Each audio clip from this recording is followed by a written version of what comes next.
Superheroes and beat 'em up games go really well together. Playing as your favorite comic book character and just punching a bunch of bad guys in the face is always fun. In this game, it's mostly robots that you're fighting. There are a few, kind of minor comic book characters in this that I had to look up because I just didn't know who they were. And you also fight a Sentinel, so that's fun. Captain America and the Avengers is a game I didn't know about, but it's pretty awesome. Marvel farmed out a lot of their properties to different companies to make beat 'em up games, or just video games in general. In this case, Data East had a go at it, and I think they made something pretty awesome. We actually have a story for this game, which is kind of a rarity in some of the recent beat 'em ups that I've played, but it's a pretty decent one.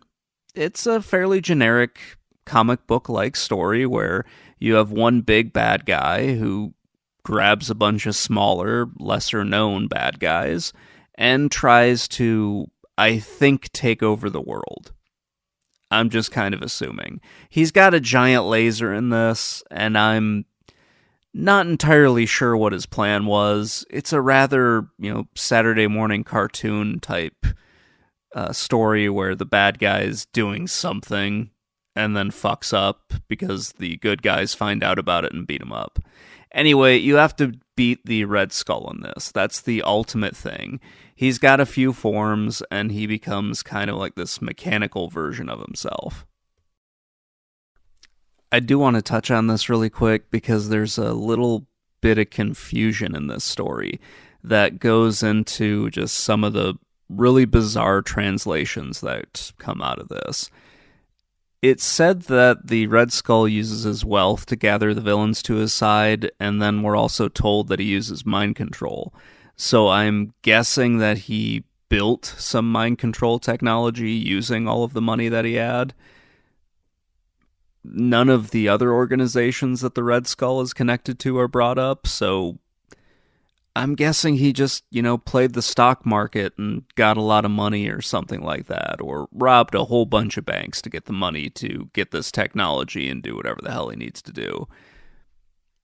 It's a weird one, and the translations don't really help too much, but I'll talk more about that in a bit. Let's get into the gameplay. This is, for the most part, a pretty standard beat 'em up, but it does include a few shoot 'em up stages, which are kind of fun, and they break up the gameplay a little bit. The game tends to alternate between these two stages. It's kind of interesting to see how the game makes this work, because two characters, Iron Man and Vision, they can fly. The other two, Captain America and Hawkeye, they can't, so you usually have one of the other Avengers pop up to say, hey, here's a ship that you can use, so, you can actually be useful in this. It's kind of hilarious, and it made me wonder, well, why aren't you guys helping us? Like, why does Wonder Man show up and just drop off a spaceship for Hawkeye to fly around on, and then just bails because he's like, nope, I did my job. But whatever, he's not a playable character, so yeah, whatever. There are a few characters that end up like that in this game, like Wonder Man, the Wasp, Submariner is in this as well, and there's one other Avenger that I can't remember, but they just sort of show up to give you power-ups. Sometimes they're kind of recognizable, other times you might have to squint a little bit to figure out who they're supposed to be. The playable characters in this are Captain America, Vision, Iron Man, and Hawkeye. Hawkeye sucks in this. I honestly wish that they had included really any of the other Avengers, because he's just not very good in this game. I mean, the guy's carrying around a bow and you would expect him to shoot, but no, he's smacking people with it. And I get it, it's a beat-em-up game, you're supposed to have characters that hit people, and having a bow and arrow doesn't really help with that. I can only think of like one other beat 'em up where they actually do that. But it's just kind of strange. Hawkeye got shoehorned into a few of these. At least he's an Avenger. He got thrown into the Spider-Man one, and I don't know why he's even there. One really odd thing about this is I didn't notice any super attacks. They might be in the game, but I just never found them. You normally would do these by like pressing the jump and attack button at the same time, and you would lose a little bit of health, or there would be a dedicated special button on there where, again, you would either have a limited number of attacks or it would take health away. And I didn't notice any of that at all. It's very odd. There are a couple of ways that you can actually gain health back in this. Most of them are through life discs. Well, all of them are through life discs. Some of them are big that gets dropped off by some weird little bastard that runs across the screen on the beat 'em up stages.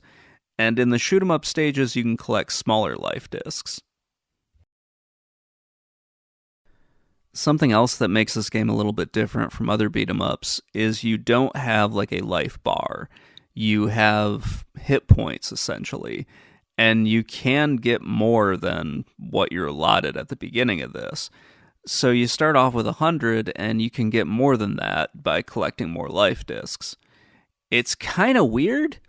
I like it a little bit, but it just sort of makes this feel a little bit closer to being an action RPG or something like that, where you have a certain number of hit points and it feels like your characters can absorb a lot of damage. There are only 5 stages in this game, which is about standard for a beat 'em up at this time. Usually in the arcades, you didn't want a really long game, and that's essentially what this is an arcade port. So, yeah, just 5 stages. There's a total of 14 bosses. They range from being very recognizable enemies like Ultron, Red Skull, and Juggernaut to somewhat more obscure characters like Grim Reaper, Living Laser, and Whirlwind. There's also a Sentinel in here for some godforsaken reason. Games like this were really how I found out about a lot of different comic book characters back in the day, because I wasn't really big into comics at this time. I was only 6, so I didn't really know how to read either. And yeah, I didn't know about a lot of these characters. And it wasn't until I met a friend of mine who was really into comics that I kind of learned more about this. Anyway, I think the gameplay is a lot of fun. This has been one of my favorite beat 'em ups that I've played so far. It's pretty easy, and it's a lot of fun to go through and play. The shoot 'em up stages really kind of break things up and make the game a little bit more fun, in my opinion.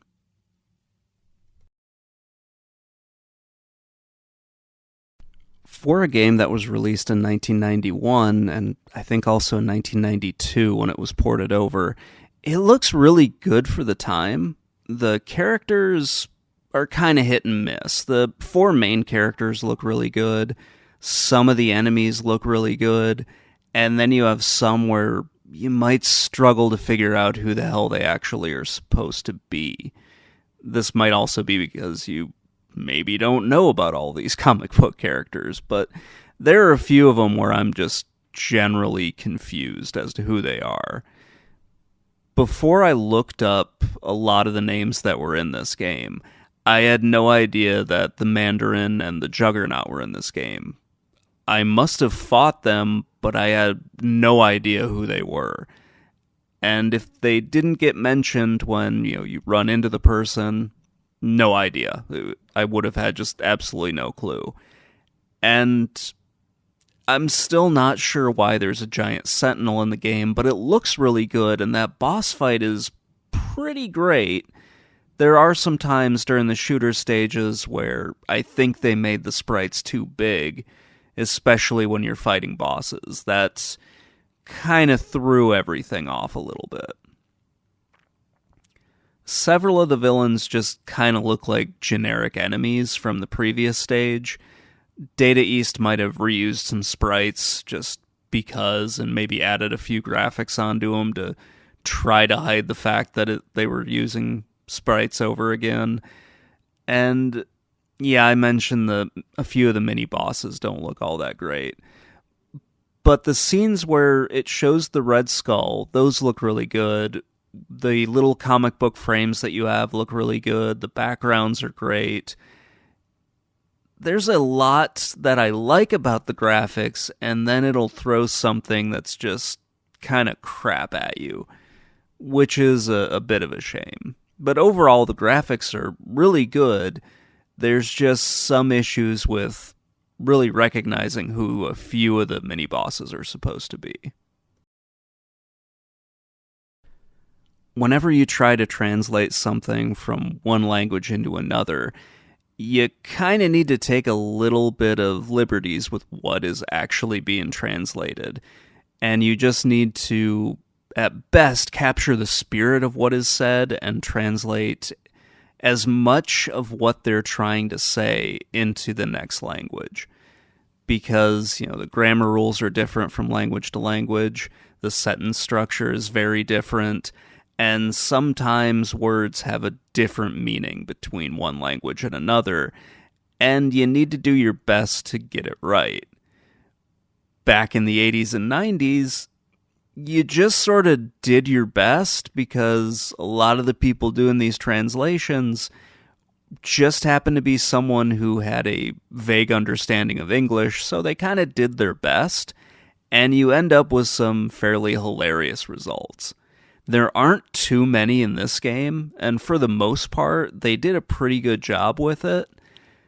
It isn't anywhere near as bad as, like Simon's Quest for the NES, or some of the voice acting in the X-Men arcade where you have Magneto yelling out, "Welcome to die." It's not bad in this game, but it is kind of funny in certain moments. They did do a fairly good job, but some of these are kind of weird. I guess this game never really made the cut when people were making memes out of different video game sayings like all your base are belong to us and stuff like that. Just because this was probably one of those games that wasn't all that memorable, especially with the other really great beat-em-ups that were out there, like the X-Men beat-em-up and stuff like that. This was a ton of fun to play, especially since it was a beat-em-up I didn't really know a whole lot about, and I didn't play it when I was growing up.